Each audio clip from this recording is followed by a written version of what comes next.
कोलंबो में पाक भारत टाकरा, भारत ने एक विकेट के नुकसान पर 52 रन बना लिए। कप्तान सलमान अली आगा ने अभिषेक शर्मा को कैसे आउट किया?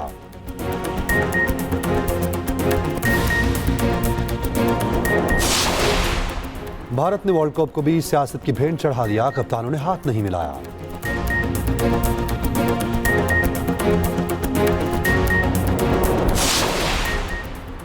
वज़ीर आज़म शहबाज शरीफ की कौमी टीम के लिए नेक तमन्नाएं। एक्स पैगाम में कहा, एतमाद के साथ खेलें और अपनी बेहतरीन कारकर्दगी पेश करें।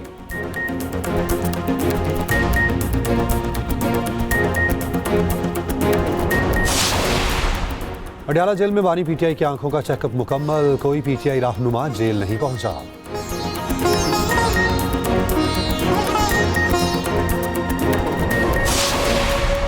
और जेल में बानी पीटीआई को कब किस डॉक्टर ने चेक किया? मेडिकल रिपोर्ट वजारत दाखिला पंजाब को अरसाल। विकेट जो है वो हासिल कर ली है साइम अयूब ने। इस वक्त 88 रन फॉर 2, 8 ओवर्स और 4 गेंदें हो चुकी हैं। और ईशान किशन जिसकी विकेट का हमें इंतजार था, साइम अयूब ने वो विकेट हासिल कर ली है।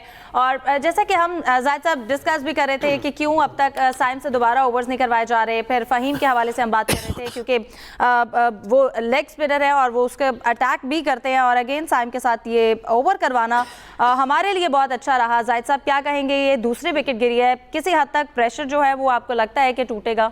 अच्छा किया क्योंकि कप्तान ने ज़रा तब्दील किया बॉलर अपने और उनको दोबारा लेके आए साइम को। और साइम आपको पता है अक्सर कामयाब होते हैं, लेकिन जब अब नया बैट्समैन आएगा तो उनको सेट होने में थोड़ा टाइम लगेगा। साइम ने पहले भी ओवर अच्छे कराए थे, लेकिन क्योंकि एक विकेट उनकी पहले ओवर पर गिरी, उसके बाद वो बड़े मोहतात खेले। इंडिया के बैट्समैन जो है 6 ओवर जो पावर प्ले के थे, इसके बाद जारहाना खेल का मुजाहरा किया ईशान किशन ने। लेकिन अभी जो विकेट मिली है इसका खातिर ख्वाह फ़ायदा पहुँच सकता है टीम को भी। और क्योंकि आने वाला बैट्समैन इतना ज़्यादा सेट नहीं होता और सूर्या कुमार यादव लगता है कि उनके कैप्टन है और जो बैटिंग आर्डर है इसके हिसाब से उनको ही आना चाहिए। और आपको याद होगा एशिया कप के फाइनल में वो सिर्फ 1 रन बना पाए थे, शाहीन अफरीदी ने उनकी विकेट ली थी। लेकिन यहाँ भी जितनी जल्दी पाकिस्तान अपना प्रेशर कायम रखे, क्योंकि T20 गेम है, आपको पता है 1-2 विकटें पै दर पै गिरती हैं तो फिर ज़रा बैटिंग करने वाली टीम का रिदम टूट जाता है। तो इस तरह ये बहुत ज़रूरी है क्योंकि इनको जल्दी रोका जाए। अगर टीम बड़ा स्कोर करने में कामयाब होगी 160 या 70 से, फिर ज़रा ख़तरनाक हो सकता है और बैटिंग करने वाली टीम के लिए मुश्किलात पेश आ सकती हैं। पाकिस्तानी स्पिनर्स अच्छा खेल रहे हैं, लेकिन क्योंकि भरपूर फॉर्म में थे। देखिए, कोई भी तहजीब याफ्ता फैमिली होगी या लोग होंगे, वो इस चीज़ का उन्होंने डेफिनेटली बुरा मनाया होगा। और मैं ये इंडियंस की भी बात कर रहा हूँ। ये एक तरह का, अगर आप इस तरह की हरकतें करते हैं तो आप अपनी अपब्रिंगिंग को शो कर रहे हैं। और जो आपका वहाँ पे कल्चर है डेवलप हो चुका है, आप उसकी रिप्रेजेंटेशन कर रहे हैं जो लोगों को पसंद नहीं आती। आई थिंक इंडिया में भी लोग होंगे जिन्होंने इसके बारे में जो है गलत फील किया होगा कि ये गलत हुआ है। और जहाँ तक दूसरे बोर्ड्स की आप बात कर रहे हैं, जो पाकिस्तान ने इस दफ़ा इकदाम उठाया है, आई थिंक उससे दूसरे क्रिकेट बोर्ड्स भी हैं वो हौसला लेंगे कि अगर कोई गलत बात हो रही है उसके ऊपर वो बिल्कुल फाइट करेंगे। क्योंकि पहले सारे जो है दबे हुए थे, अब चूंकि पाकिस्तान ने लीड किया है द वे, उसके बाद आप देखेंगे बाकी जो क्रिकेट बोर्ड्स हैं वो भी कहेंगे कि नहीं, हमारा भी ये वाला हक है, हमें ये मिलना चाहिए। और आई थिंक ये चीज़ें आपको आईसीसी में अब चेंज होती नज़र आएंगी। सही। अच्छा सलमान साहब, आज के पिचेस के हवाले से क्या कहेंगे? बॉलर को ज़्यादा सपोर्ट कर रही हैं, बैटर को कर रही हैं? देखिए, अभी तो कप्तान ने कहा है कि ये उस तरह की पिच है जिस पे हमने प्रिपेयर किया है, जिस पे हमने बायलैटरल्स खेली हैं। क्योंकि मैंने तो पिच देखी नहीं, लेकिन अगर उनकी बात से ही मैं लीड लूँ तो इसका मतलब है कि ये स्पिन फ्रेंडली होगी पिच, इस पे बॉल बहुत तेज़ नहीं आएगा, ठीक है। और इस पे नए बॉल्स पे ज़्यादा रन बनने के चांसेस है बनिस्बतन जब गेंद पुराना होगा। पहले कुछ पावर प्ले के ऊपर टीम्स अटैक करना चाहेंगी कि उसको मैक्सिमाइज किया जाए और बीच में कोशिश करेंगे विकटें ना गिरें। जो पैटर्न चल भी रहा है इस वर्ल्ड कप में कि अगर कोई एक बंदा सेट होता है किसी भी टीम का तो वो कोशिश करता है कि वो लंबा खेले, आगे तक इनिंग्स को लेकर चले। तो मेरा ख्याल है कि इस मैच में भी यही पैटर्न सेट होगा। और कुलदीप को खिलाना, अर्शदीप को बाहर करना, जो इंडिया का चेंज है, दैट टेल्स यू कि ये पिच डिफरेंट है, थोड़ा स्लो है, थोड़ा स्पिनर को असिस्ट करेगा। आमिर साहब, जिस तरह सलमान भाई बात कर रहे हैं, स्पिनर्स पर इन्हिसार किया गया है, भारत ने भी तब्दीलियां की, स्पिनर्स को ऐड किया, तो क्या समझते हैं कितना अहम किरदार होगा स्पिनर्स का इस ट्रैक पर?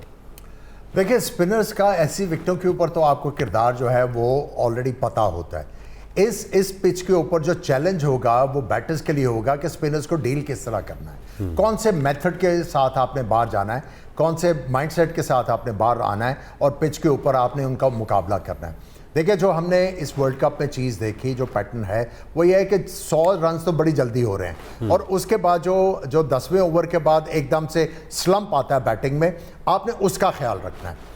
यहाँ पे आपने लालच नहीं करना। आपके सामने जो है रिकॉर्ड पड़ा हुआ है कि 160 जो है यहाँ पे पार स्कोर है, और अगर आप 160 से नीचे इंडिया को रिस्ट्रिक्ट करते हो तो आपका जो है वो चांस बहुत बड़ा हो जाएगा जीतने का, और उसके साथ साथ ये होगा कि बैट्समैनों के ऊपर से प्रेशर जो है वो ख़त्म होगा। देखिए, पाकिस्तान के पास 6 स्पिनर्स हैं, इंडिया के पास तकरीबन 4 स्पिनर्स हैं, उनका एक आधा बैटर भी जो बॉल कर लेता है। सो आपको ये बता रहा है कि ये पिच जो है यहाँ पे स्पिनर्स का किरदार होगा, और ये वाली पिच जो है अगर इसके ऊपर फास्ट बॉलर्स भी कटर्स फेंके और थोड़ा सा खिंचा हुआ गेंद करें तो उनको भी हमने देखा विकेटें मिल रही हैं। सो सिर्फ स्पिनर के ऊपर इन्हिसार नहीं है। आपकी अगर फास्ट बॉलर आपने खिलाए हैं, फ़हीम अशरफ है आपके पास, वो कटर्स बहुत अच्छा फेंकते हैं, अगर शाहीन भी जो है वो समझदारी से बॉल करते हैं, तो फास्ट बॉलर्स भी यहाँ पे हमें विकेट लेते हुए दिखाई दिए हैं। सही। सलमान, आप क्या समझते हैं जो पैटर्न चल रहा है उसके अकॉर्डिंग पाकिस्तान को किस गेम प्लान के साथ जाना चाहिए मैच में? वेल, आई थिंक पाकिस्तान का गेम प्लान सिंपल है। या तो अगर स्पिनर के साथ जाते हैं तो मुझे लगता है साइम अयूब के साथ जाएंगे पहले पावर प्ले के अंदर, क्योंकि उन्होंने ही अभी तक जितनी बायलैटरल्स में अगर किसी भी स्पिनर ने नया गेंद किया तो साइम अयूब ने किया। So probably he is the only one जो प्रिपेयर्ड है इस सिचुएशन के लिए। और अगर वो समझते हैं कि नहीं फास्ट बॉलर के साथ जाना है, वो भी आपके पास 2 ही ऑप्शंस हैं, एक शाहीन है और एक फ़हीम है। फ़हीम इसलिए भी उसकी तरफ कह लीजिए कप्तान का वोट जा सकता है कि उन्होंने अभिषेक को आउट किया हुआ है। एशिया कप के अंदर जब उन्होंने नया गेंद किया था तो अप फ्रंट उन्होंने ही अभिषेक की विकेट ली थी। So again it's the pick and choose कि वहाँ पर कप्तान क्या समझता है कि मैं किस चीज़ के साथ जाऊँ, that will lead the course के आगे फिर वो क्या होता है। और बाकी प्लान तो सिंपल है, अगर आप चेस करने जा रहे हैं तो फिर आपने रिस्ट्रिक्ट करना है जो पार स्कोर है उसके अंदर। अगर वो पार स्कोर से आगे निकलती है बात तो फिर प्रेशर आएगा आपकी बैटिंग साइड के ऊपर, फिर वो ज़रा टेस्ट होगी, उनकी स्किल, उनका टेम्परामेंट टेस्ट होगा। सही। अच्छा सलमान साहब, भारत के कौन कौन से ऐसे खिलाड़ी हैं जो आज टफ टाइम दे सकते हैं और कौन से ऐसे खिलाड़ी हैं बेटर हैं जिन्हें अगर पहले आउट कर दिया जाए तो हम थोड़ा सा सुख का सांस ले सकते हैं? देखिए, टॉप 3 कह लें 2 या 3 विकेट्स अगर आपको पावर प्ले में मिलती हैं, ईशान किशान बहुत फॉर्म में है, अभिषेक शर्मा आपको पता है बड़े एक्सप्लोसिव प्लेयर हैं, उसके बाद वन डाउन पे उनके कप्तान आते हैं, वो भी जो है आजकल फॉर्म में आ गए वापस। वो वर्ल्ड कप के अंदर उन्होंने बड़ी इंपॉर्टेंट इनिंग से आगाज़ किया था यूएसए के खिलाफ, लक का एलिमेंट था उनका, एक कैच ज़रूर छूटा लेकिन उसके बाद वो बहुत उम्दा खेले।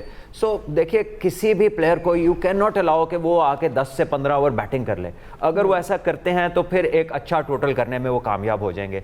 सो पाकिस्तान, जैसे मैंने पहले कहा ना कि अर्ली इनरोड्स, आप पहले 6 ओवर्स के अंदर आपको 1 से 2 विकेट एटलीस्ट चाहिए, और अगर 3 मिल जाए तो फिर तो बहुत ही अच्छा, ताकि वो टीम हर वक्त अपने आप को संभालने में लगी रहे, वो उस तरफ ना जाए जहां पर उन्हें लगेगा कि उनके लिए कंफर्ट जोन है और उनकी बॉलिंग के लिए वो टोटल बहुत अच्छा है।